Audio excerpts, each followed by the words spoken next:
unbreakable, unshakable, but it rolls off the tongue, unfakeable.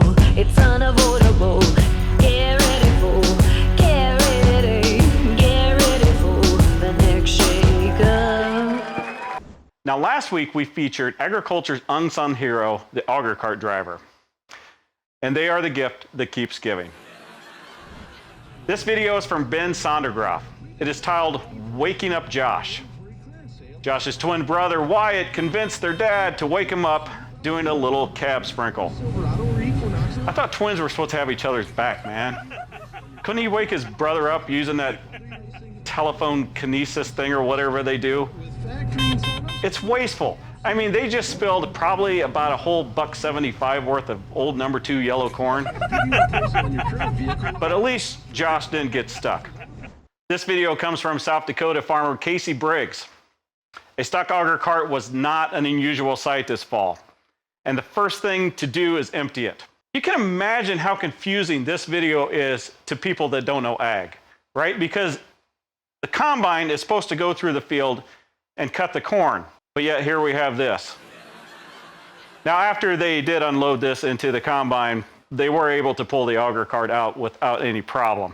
When Nebraska farmer Quentin Connealy's corn plot flooded, he decided to have a little fun with an otherwise moist situation. Okay, here he's going. This is a cornfield, and this is a wakeboard, not skis. I'm not sure what's pulling this, but it's got to be something other than a horse. It's not too bad. It's actually pretty nimble here. I've never done wakeboarding myself. Oh! I definitely know there's not a pole in a lot of places that you wakeboard. If you're rooting for the pole, you weren't alone.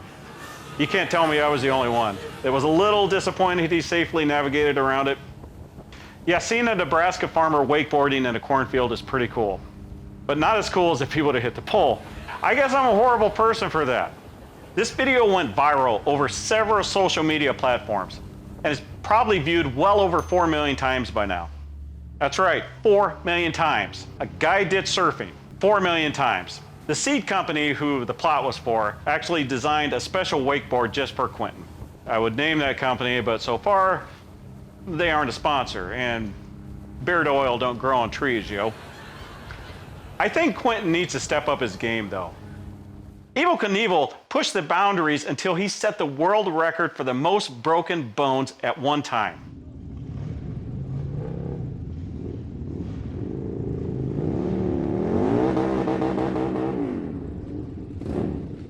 That's what we need more from Quentin.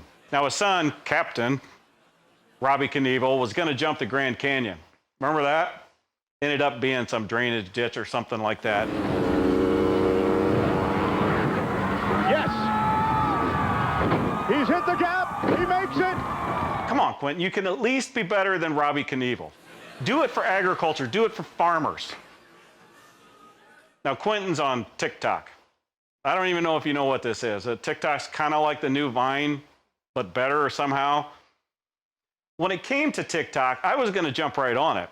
And my daughter was like, no, you can't. It's for kids, and you'd be the weird old guy on there. I gotta hit that string, you better watch it. With a cat that I pack it with a full clip. I got the whip, got the pitch that I keep it undercover. All up in the cup, just to live it up. See the stone cold face, try to knock it. I keep it trapped, never walk on. She gets embarrassed by what I do. She really gets embarrassed when I dab in public. Oh, hey, Anita. This week's Machinery Clip of the Week is presented by John Deere. Now wait just a cotton picking moment. This video is from Georgia farmer Michael Hancock. And I'm guessing this isn't standard operation procedure for cotton harvest. I'm from Illinois, and the only thing we grow is corn and soybeans. Occasionally wheat when we want to lose our mind. But I've never been around cotton. I thought this was always dry. That's what movies tell us anyway. Dagnabbit you, Hollywood. You kind of got to wonder why someone's trying to pick like this. I wonder if their dad is all like, you boys can't go to town until you get that field picked. But Dad, it's too wet. Doesn't matter, you can't go to town. So this is what happens. I've been there. I remember doing that with my dad. The next morning he was like, why did you chisel plow when we had 2 inches of rain?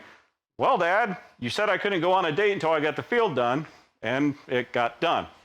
Now, it didn't sound like Michael had much of a choice. Like many of us in 2019, it was a horrible year. Cotton truly is the fabric of our lives. Polyester blends are the first step to the end of society. You mark my words. Honestly, do you think we'd be a world power if we were wearing rayon? Rayon is a terrible, terrible fabric. Rayon is not a good fabric, Bobby. That's a King of the Hill reference. Not really, it's about butane, but I can't say certain words on RFD because we're a family network, and this is a family show. Now, how about a moment of, aww? Matt Welty is no stranger to agriculture, but in 2019 was the first time that he grew a different type of crop. Aww. Now, I've known Matt for a long time, and I guarantee you, this is the best angle for him as a pitcher.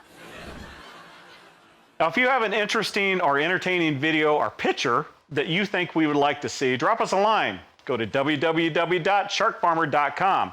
While you're there, check out What the Farm podcast, and also the podcast that started it all, the SharkFarmer podcast. Catch me Monday through Friday on Rural Radio Sirius XM, channel 147, at 4 p.m. Eastern at 3 Central. And follow me on Twitter, Instagram, and Facebook.